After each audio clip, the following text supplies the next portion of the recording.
Great teaching thrives where trust meets high standards. Welcome to Crossing Culture's CPD series. Today we're looking at implementation, so not what we introduce, but how we introduce it.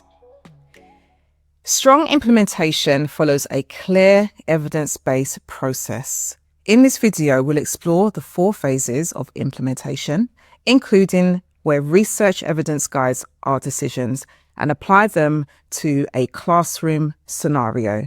So let's get into it. These are the 4 phases, and we're going to go through each phase step by step. This is number 1.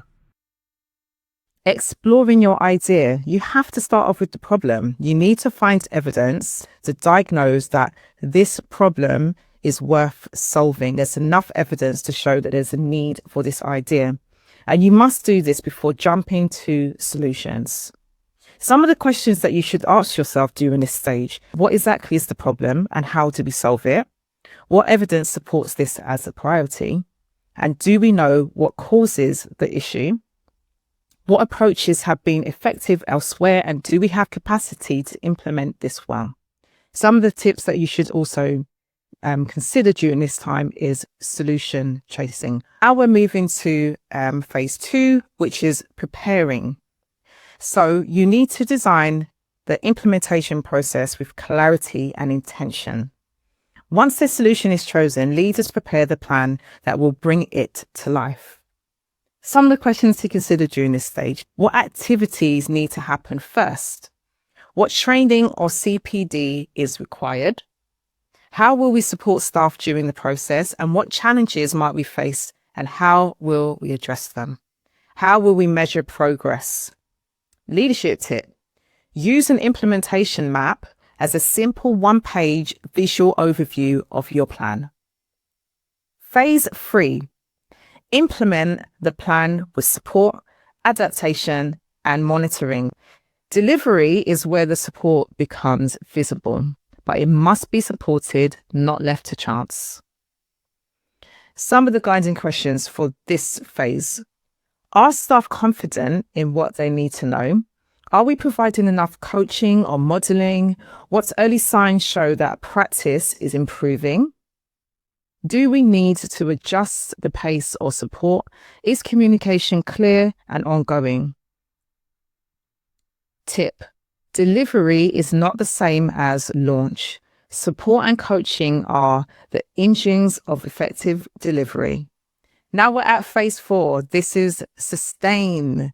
So embed and scale the change so it becomes routine. Sustainability ensures that the improvement lasts beyond the first term, the year, or leadership cycle. These are some of the questions to consider. How will this practice remain consistent next year? What structures support long-term use? And how will we refresh training for new staff or changing needs? What evidence shows this has become part of the school culture? Think, will this be happening a year from now? If not, sustainable planning is needed.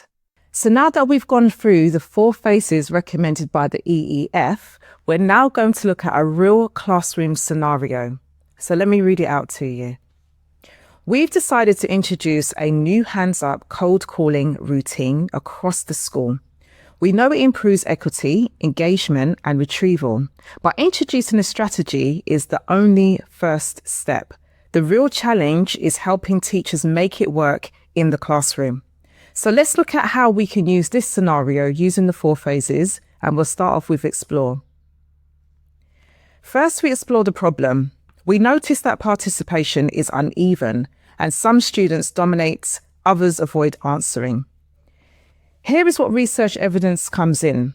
We look at guidance from the EEF and other studies showing that random questioning increases engagement and improves recall. This helps us understand why strategy is needed and ensures our approach is informed and not just based on opinion. So now we look at phase 2, prepare. Next, we prepared the strategy. This means planning exactly the routine will work in the classrooms. We remove the barriers to make it easier for teachers to adopt. Clear scripts, sentence starters, and subject-specific examples to help everyone use the routine. consistently and confidently. Preparation also includes modeling the approach, agreeing on shared language, and planning how to introduce it. This is also where research informs how we implement. For example, giving students think time and scaffolding answers are evidence-based ways to increase engagement and reduce anxiety. Next, we look at deliver. This is the part teachers feel the most, but it's not the first step. In scenario, delivery means using cold calling consistently with think time, calm tone, and supportive feedback. We check in with staff, offering coaching, and keep the approach light, practical, and routine. Evidence from research can guide tweaks delivery. For example, adjusting question difficulty or prompting methods based on students' response. And finally, sustain. Even great strategies fade without support. We continue observations, share success stories, revisit the routine in briefings, and check impacts using student voice and teacher feedback. Sustaining the strategy ensures that research-backed methods are embedded into everyday practice rather than being a one-off experiment. Using these 4 phases, explore, prepare, deliver, and sustain, and grounding our decisions in research evidence, we in turn a simple idea into consistent, high-quality practice. In this video, we've broken down how to use a real scenario using the 4 phases, and now I'm going to leave you with one that you can get on with by yourself. So this is the scenario. So it's based on adaptive teaching methods. Your school wants to implement adaptive teaching methods to ensure all students are appropriately challenged and supported in lessons. The goal is for teachers to adjust explanations, tasks, and scaffolding in real time based on students' understanding and needs. These are some of the challenges to also bear in mind when you are planning how you would implement to support this scenario. In previous attempts, teachers have noticed some students finish tasks quickly while others struggle to keep up. Lessons can become fragmented when teachers try to support students individually without clear strategies. Teachers are unsure how to balance providing support while maintaining pace and challenge for the whole class. Not all teachers feel confident to adapt on the spot, especially with mixed ability groups. So your task is now to use the 4 phases of implementation to plan how you would introduce adaptive teaching methods effectively across the school. Let's see how you get on with this task. You can do this as a group or you can do this individually.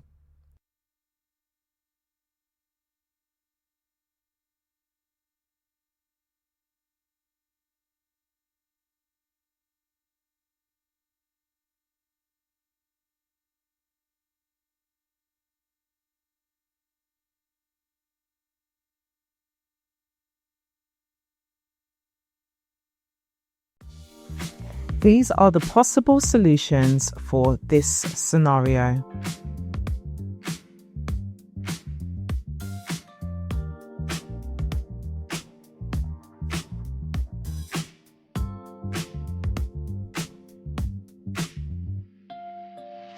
Thank you so much for engaging with the CPD series, and don't forget to like, subscribe, and also comment. It'd be really great to hear your feedback on the content and also to give me some ideas on topics that you would like me to cover. So thank you and take care of yourselves. See you soon. Crossing cultures, making changes, in new ranges, crossing cultures.